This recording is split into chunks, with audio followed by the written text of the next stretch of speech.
Welcome to the Namaste Nomadic podcast. My name is Madeline. I'll be your host. And I'm Josh. I'm your other host, and we're so happy to have you along with us on this cool ride in our full-time RV living journey. This is a podcast produced by all of us at Shaman Motion Pictures, and we're just so happy that you're here with us today. Oh yeah, we are going to dive into this topic that I am really excited to talk about. Just because it's going to give more of an inside look into our daily life in the RV. And that was kind of one of the requests we got from some listeners. So the little things. It is the little things. We are going to be discussing our daily lives, kind of how we work our routine around RV living, and how we also make time for the most important part, fun! So today we're going to just dive into the details. We've got a handful of topics we want to talk to you guys about. Things you wouldn't think about when you're necessarily imagining what this life is like for us, because I guess we feel like there's so much more that we could tell you about and document, because, you know, you only pull out the cameras and the microphone sometimes. But there's just so much little stuff that goes into this lifestyle. And honestly, it is fun. It's hilarious. And we're going to tell you all about it today. Living in the RV has been filled with new adventures, new ways of looking at life, and a closer connection between Josh and I and our pets. And there has been so many things that we have learned on our journey, and we like to call them the little things. As Josh said, it's kind of like the things you don't really think about when you are going to go get an RV. But these are just kind of things in our 2-month mark. We just hit our 2-month mark on August 15th, and that's a really good feeling. So a full 60 days on the road. And so what we're going to go through on this episode is what we have learned this far and what to kind of, expect and look for in your own journey. And we hope that this finds you helpful. And we're going to hope to also make you laugh, because there are some funny stories in here that we have to share. God. So I'm just going to kick it off real quick. Our first topic I want to talk about are daily routines and how we work our week around RV living. So, of course, every week is different. It depends on how long or how much we want to be traveling. Usually we try to travel during the weekend or times that it's not the weekend that we're able to take away from work.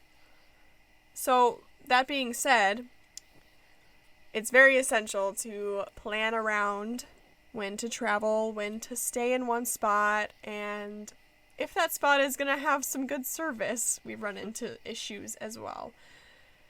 So I'll let Josh kind of talk about how we balance out our careers and the way that we also function around also having fun and being able to go out and explore and be able to let loose in the right moments. So why is that so important for us, Josh? How has that kept us on track?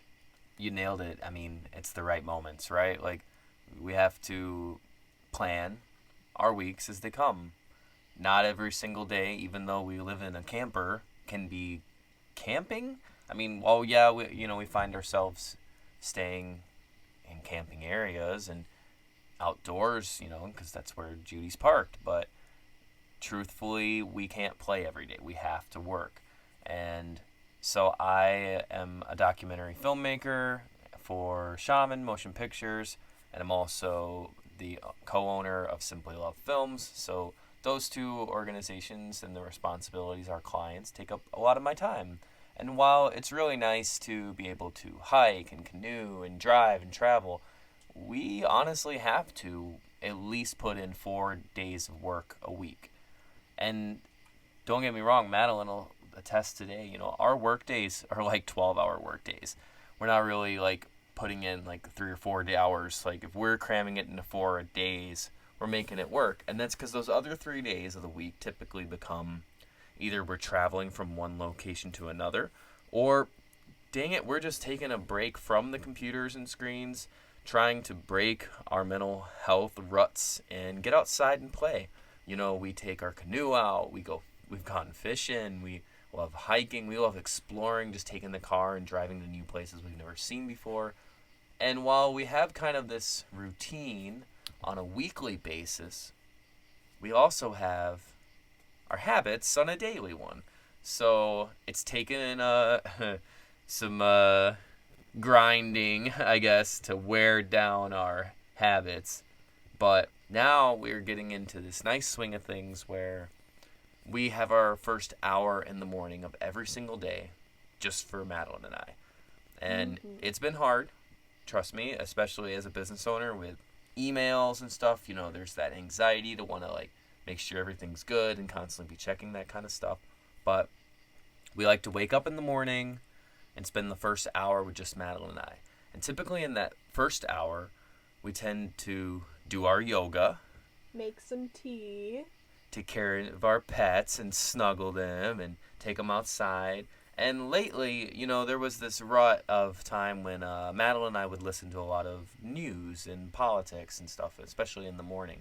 But now, while we still, are interested in those things, we take times in the morning kind of to talk with each other about our opinions and ideas about the world around us, how our experiences are shaping our perceptions of our communities. And really, I guess we've been making a more mental effort to have a healthy morning routine, one that is taking care of, our digestive system, what kind of foods we're eating. It's taking care of our eyes and our brain because, I work on a computer all the time.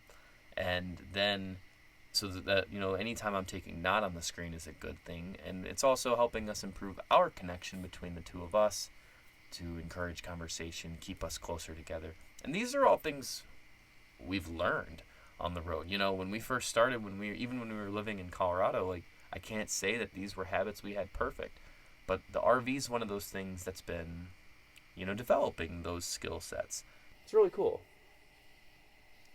Yeah, and also I want to just say really quick on that is with the connection part, it has just really taught us some very valuable teamwork.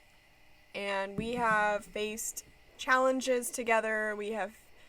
I have, faced hearing scary noises happen and coming to you and having an anxiety attack. Like, what was that? And you're just like, okay, we just went over a bump. Chill. And so it's kind of just teamwork and comforting each other and being there. Even though we're so close quarters, it's really important to have good teamwork and to be able to trust one another. And that really comes from building that connection. And that comes from having, one chunk at least from the work day during the week for just your partner and you, or just your pet and you, or just, even yourself, you go for a walk. So it's just like that little bit of time you can take to connect. Hi, Nova. Good timing, Nova. She wants to say hi, Cameo. All right, so yeah, that's really awesome. I'm really happy that we got to talk about that. I love all the cozy vibes. So, beyond us, of course, Judy has a lot of habits, I suppose, that we have kind of had to become aware of, particularly when it's being driven. It's all kind of fun and games once you land somewhere and you decide to camp for a few days. Then it's basically just a house, But when you're driving this thing around, there is so much you have to pay attention to in regards to maintenance, in regards to how you maneuver the thing. And, I do the majority bulk share of the driving, but I always, when I'm driving around, have to laugh at the way Madeline experiences the back of the cab, especially when we're driving through construction or any type of not great road condition. How's that back there for you, babe? Oh God. I literally am just like oh God, what is that? You know, like freaking out. Because like the bumps feel extremely like loud and scary, especially like towards the back, like where the bed is in the bathroom.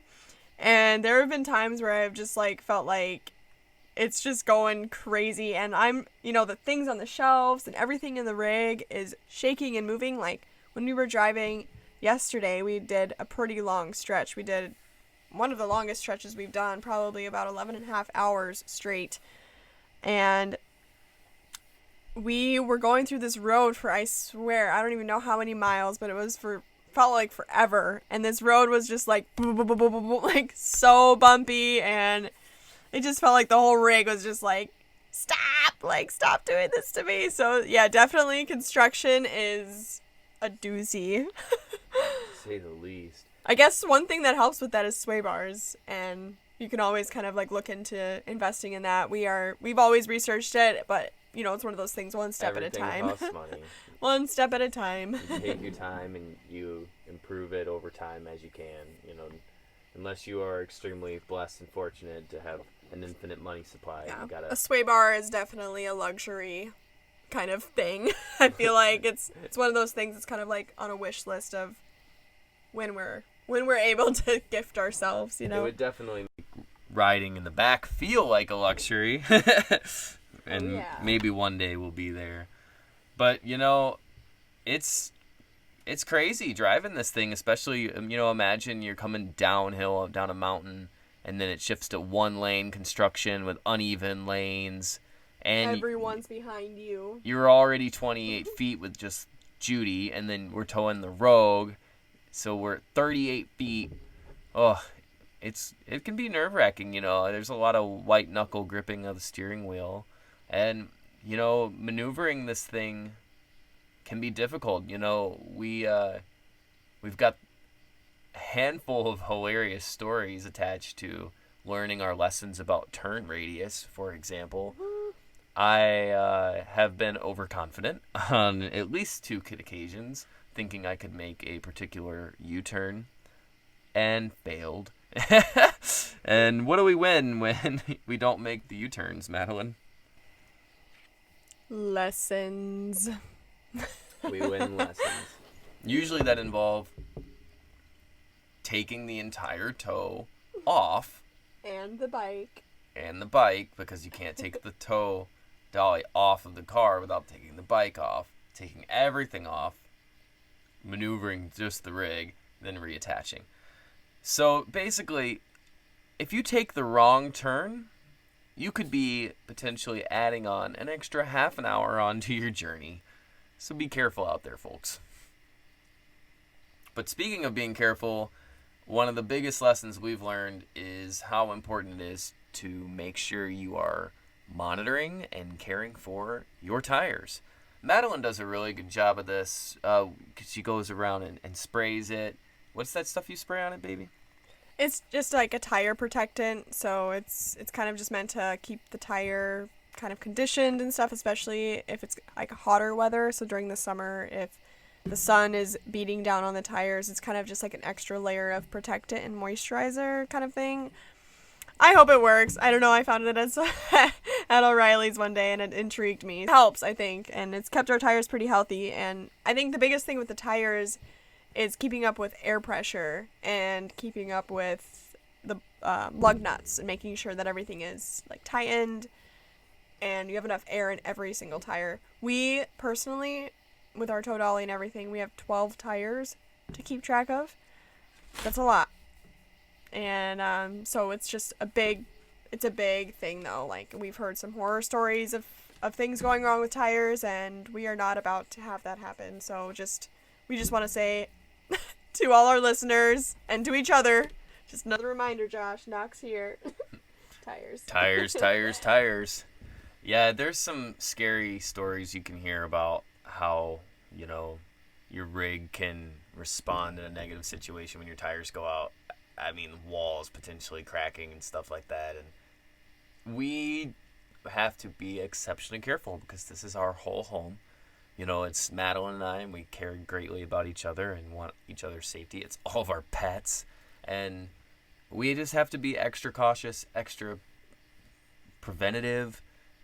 It's essential that you remember that your tires are your safety net, basically. If you've got tires that are in good shape, you're going to be in good shape, generally, unless you make some other foolish mistake, like not tightening a bolt, because we've definitely learned a few things about that. I mean, so our slide is a good example of this. We have some bolts that kind of go around the edge, and if they come loose, the whole slide feels like it kind of does. There was one time we were driving. Go ahead. Yeah, to interject, because I want to take some gold starage here. Because I spend most of my time in the back while Josh drives, so I understand the different noises back here. So I listen for new noises, and I heard the slide like squeaking a lot. And Madeline is like, okay, that's scary. We're gonna figure that out. So I looked around the bolts, and turns out you gotta just tighten stuff sometimes. You just gotta go around and take that screwdriver and make sure that everything is tightened. It's true. As soon as you tightened the slide, it stopped rattling around. We were like, just moved our rig one day to go dump our tank, and we're just like, what is that noise? It sounded like right behind me, and it was just flopping around. Another place I can recall the bolt tightening, the screws tightening coming in clutch for us was back in our storage.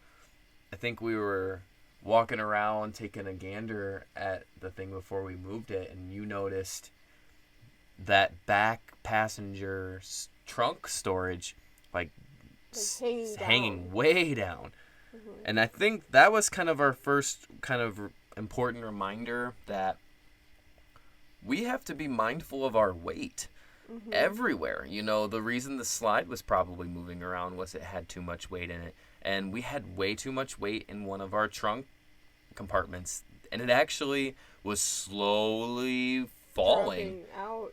And it puts you in these like mindsets, like just imagining, whoa, what if that just dropped out and everything in our storage back there just fell onto the interstate?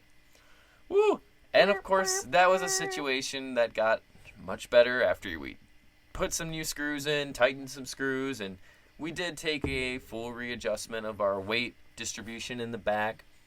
We put most of the heavy stuff in the strongest part of the storage compartment back there, so that's going to be the middle part of the RV. So if you have storage compartments that come from both the left and the right, and then you can access it from the middle as well, that middle area is going to be your strongest point for storage. And they always, I also read in forums that it is recommended to put your heaviest stuff just in the middle compartments in general. So it was kind of like a learning curve for us, because we just kind of took everything out and just rearranged and refocused where everything needed to go. And weight is pretty important. So it's also just it's keeping track of the weight of your tow dolly as well, the weight of your car tow, and just everything. I think we have yet to really figure out how heavy exactly we are, but we're give or take. We roll with the car, the tow, with everything. We're just under 20,000 pounds. Woof. It's a big booty Judy. It is a big booty Judy, and we've had to learn a lot about weight. It's been goofy, but it's worked so far. We're still safe. But, speaking of goofy, our life together has certainly evolved into that. Because when you live in an RV with someone, you don't really have a whole lot of personal space. And nope. We have run into quite some funny moments with that.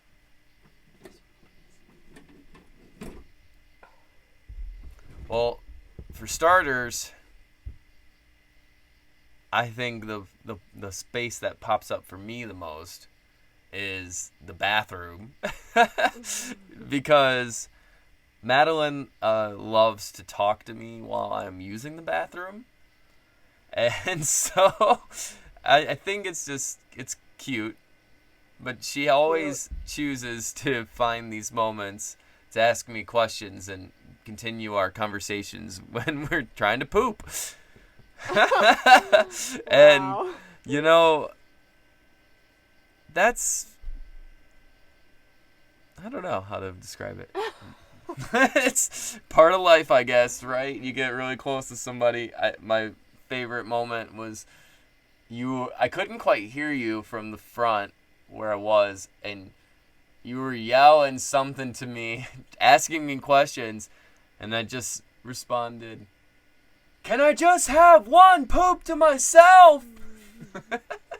And that's when I realized, oh no. But it's okay, because Madeline has had a few run-ins with personal space, too. Yeah. The other day I went into the bathroom and, it was the morning and I just started brushing my teeth, normal stuff.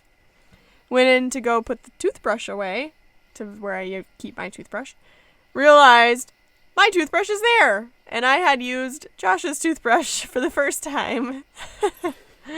Thank you. Oh, God. So, I didn't use it again. I couldn't. Yeah, he was like, when you go to work, can you get a new toothbrush? I was like, yes. So we felt much closer after that. We feel very close. We share everything. But toothbrushes, there's the line. One thing we wanted to talk to you guys about was just, you think you have chores bad now in your house? It is whole another beast in the RV. Yeah, it feels like, lots of laundry because, we can't carry a washer and dryer with us. Some people in fifth wheels can have a washer and dryer and it's awesome. Like, awesome for you guys, but we don't. So we, laundry is a big thing. Dishes can be stacking up. And it's really just the fact of keeping up with it every day. I would say that my daily routine consists of waking up and using my favorite tool, which is my handheld vacuum, and just going to town. Because especially with 3 pets in this RV, hair is a big thing, and tracking dirt in is a big thing. So I think, Josh, you can probably attest to this, but I think I've done a pretty good job keeping this place clean. Yeah, you have. We work together, but I like, You do the I'm most. very particular, to be honest, as a person for cleaning things, especially. Some people call it OCD, some people, whatever. I call it just a divine vision for a way of living. Well said.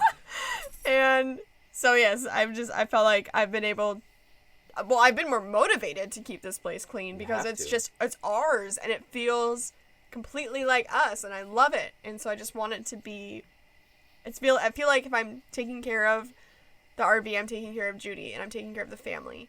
So it's kind of like a whole circle of love and I just want to keep that rolling. So it's like, waking up and just making sure that the rig is clean, because if it's not, it just feels like a 10 times smaller of a space. If there's any clutter, Totally. things laying on the ground, it feels 10 times smaller in here. And that's kind of the last thing you want. You want to feel cozy. You want to feel at home in your home. You don't want to feel cramped and pack ratted, in my opinion. It's true. If we get to a point where even just the sink's full with dishes, which is usually, it feels like twice daily. Every meal, your sink fills up, and you have to do dishes almost twice a day. You do laundry at least once a week, sometimes twice a week, depending on how things go. Like it, especially because we don't have those things in our rig, and it's when you travel from one place to another, you want everything clean, everything prepped. So the clutter is real, and the chores are real. You got to put a lot of time and energy in. I'm so thankful that you do such a great job with that, and I help. You do the bulk share, and for that, I'm grateful. It is worth it, and it is rewarding, though. I would say that. For sure. Our space looks great, and it feels like home, and that's because of the care that we put into it.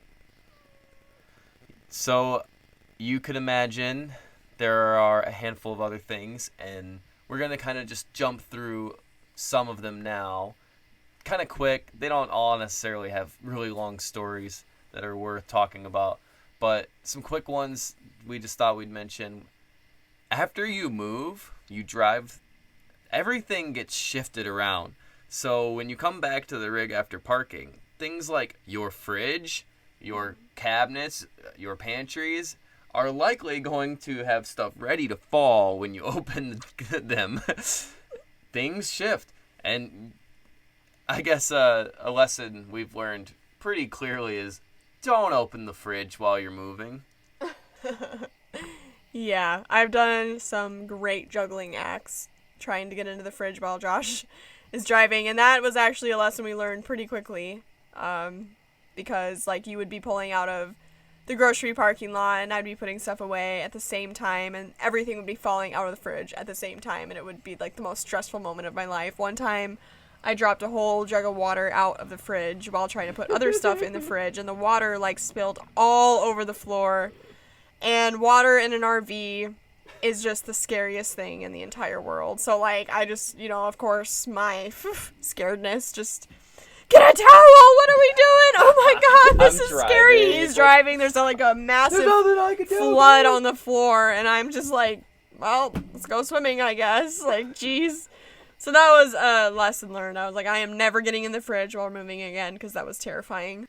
That's the thing about this life. You learn the lessons, and it's taught us things like you make sure you lock the door while you're driving on lock the windows, close the vents.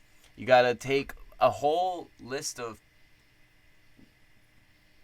to-dos, checklist off before you leave, and when you land. That you've gotta go through closing all the vents. You've gotta go through leveling your rig. You have to store your all the storage. And absolutely. Yeah. It's a process. Exactly. Yeah, but again, like, just to reiterate, like, it's us taking care of our rig, like, in our family, the things we love the most, and each other. And so for that, it's just more fun. It's more, we have so much more motivation behind it.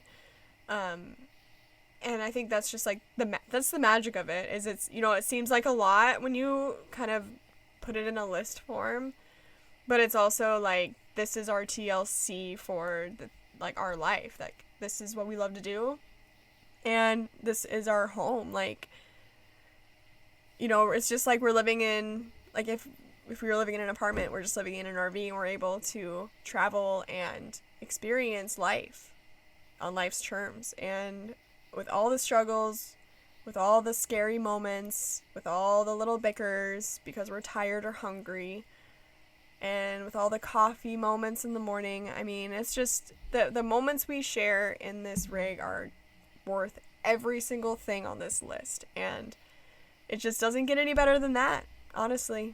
I feel so blessed, and this life on the road for 2 months has just been extremely, extremely valuable to the entire rest of my life, and to Josh's life, and to our pets.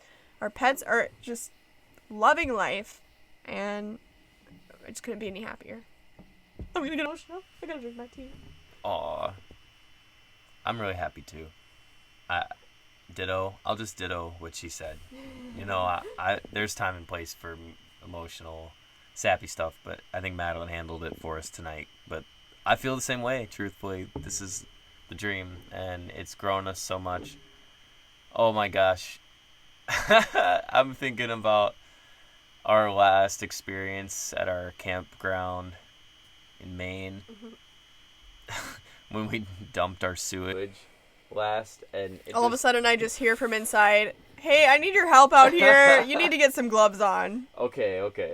So everywhere you go is going to offer you a different arrangement or setup for how you drain your sewage system. And you've got kind of two main tanks, right? You got a black tank and you got a gray tank. And your gray tank is all your dishwater, your shower water, your sink water.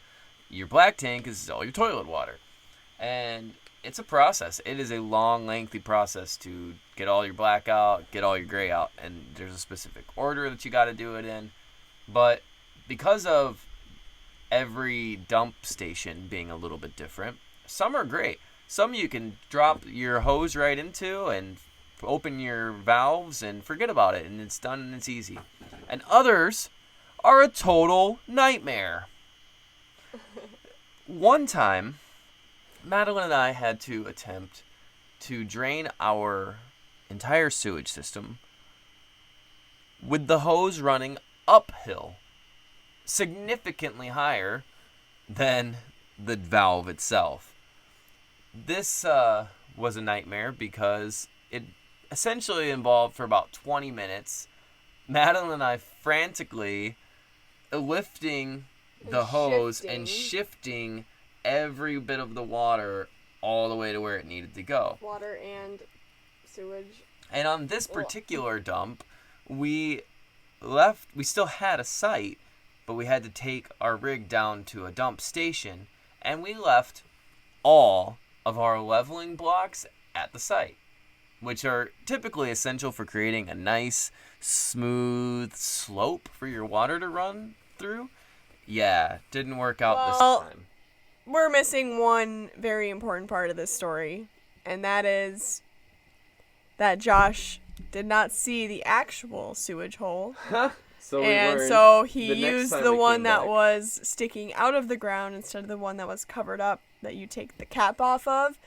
So we were really stuck in this situation. Well, let's be clear. Because of a certain someone. I'm not mentioning any Josh names. You didn't see it either, and it wasn't a cap. I was there for it, and it was horrible. It was a cement, block that covered up a hole, so it wasn't exactly obvious. Yes. But we suffered. Nonetheless, we suffered. You said your favorite tool was the vacuum cleaner. Mm-hmm. My favorite tool has got to be that socket screwdriver we got, that wrenches back and forth. Man, that thing has saved our life. And I really love the adjustable wrench I use for the toe dolly in the back. That thing rocks too. Tools are cool. We've got a bunch. Tools are cool. Tools are cool, man. Yeah, I also recommend tiki torches for your campsites because what else of is the cool? Mosquitoes and bugs and stuff, and it also kind of brings more of a flare to your little spot. We also have a set of LED lights on the outside of our rig, and that has been really fun to turn on when we're parked and camping and stuff, and also attracts bugs, but if you have the tiki torches, balances out. When we land, we open up our awning, we throw a big mat out right underneath our doorstep.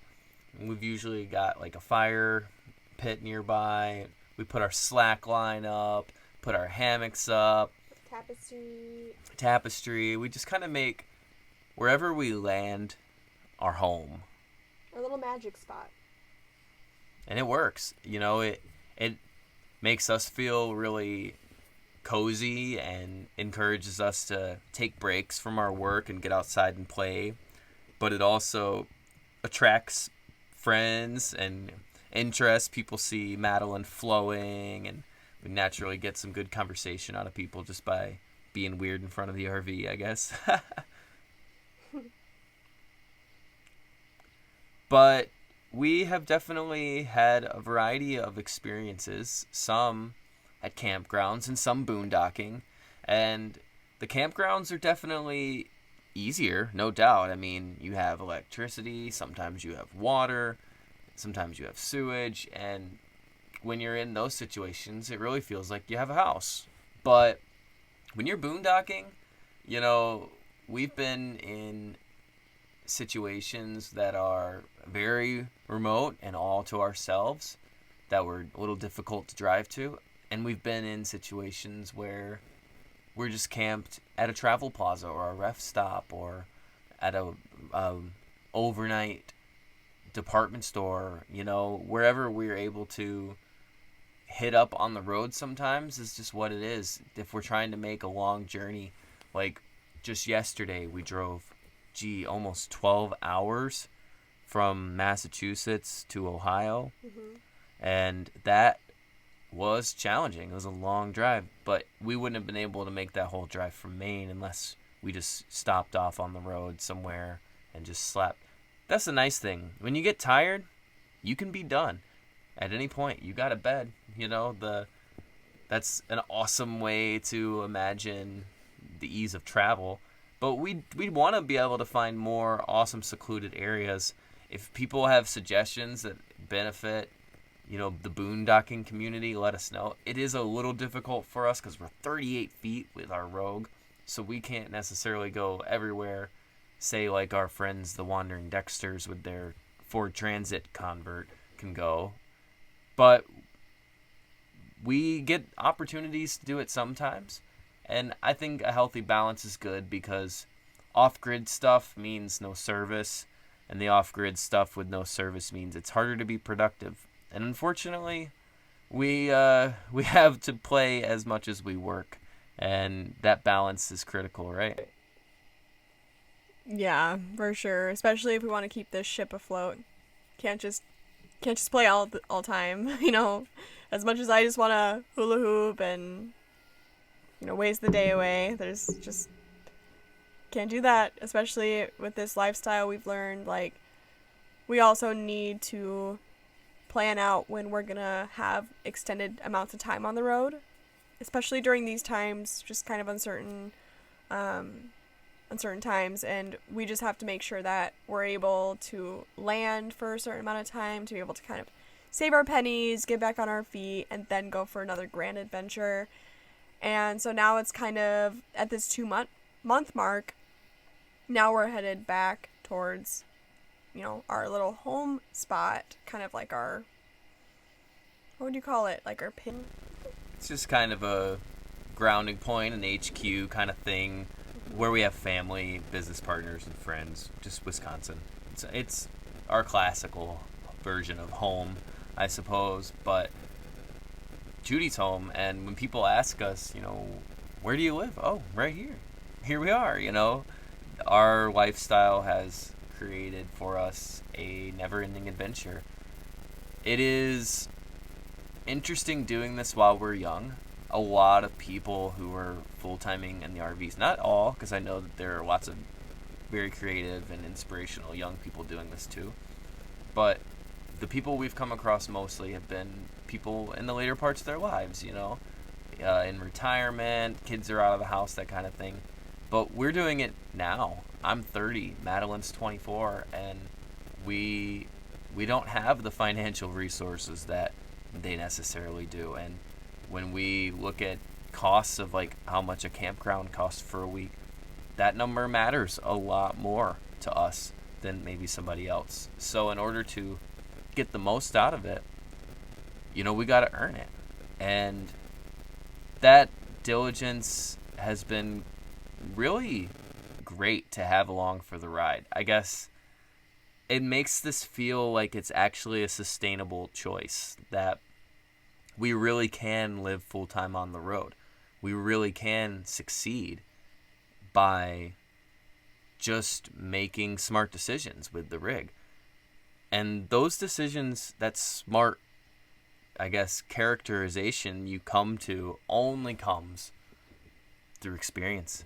Every single thing we've talked to you about that we've learned, it still is even just the surface. There's so much more that we aren't even thinking about that goes into this lifestyle.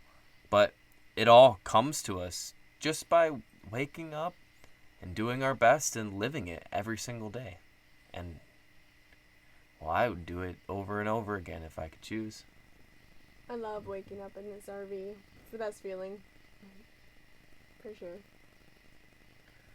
I think we have many more mornings to wake up in Judy, and I can't wait for every single one of them.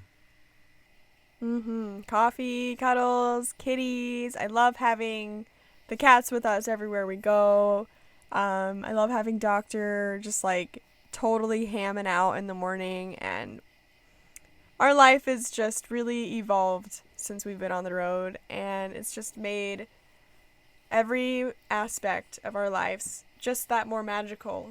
And it has also provided enough challenge in every aspect to push us further to be better. And it just does that for us every day.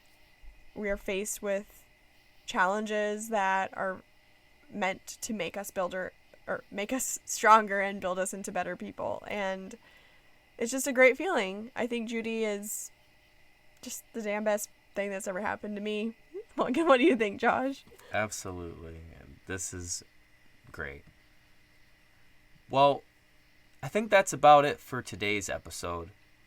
When we said to you all last time on episode 2 how important a community was, we really mean that. So if you've made it to the end of this episode, please send us some feedback. Hit us up in the comments section of wherever you're watching this. Go on to our Instagram at Namaste Nomadic. Send us a direct message if you want. Leave us a comment. What kind of stuff do you guys want to hear us talk about? What topics are you interested in? We have cool ideas that we can keep developing for you. And we even have a few ideas of some guests coming up in the near future. We want to provide a show that is perfect not only for us, but for you. Please, if you've liked listening along with us, hit subscribe. We need those subscribers on our YouTube really badly.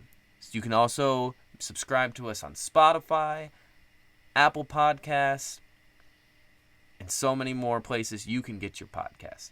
We need reviews and engagement. And if you have listened to the first 3 episodes of this show, thank you. You are a super fan, and we're so glad to have you. Super fan. We also have a Patreon. So if you want to be the coolest of the cool, the most So cool. internal of our tribe, go to our Patreon at Shaman Motion Pictures. Become a supporter, get swag, behind the scenes stuff of all the work we're working on. And just from the bottom of our hearts, we love you. Truly, we love you. Thank you. We'll see you next time. Thanks for joining us for episode 3. Namaste.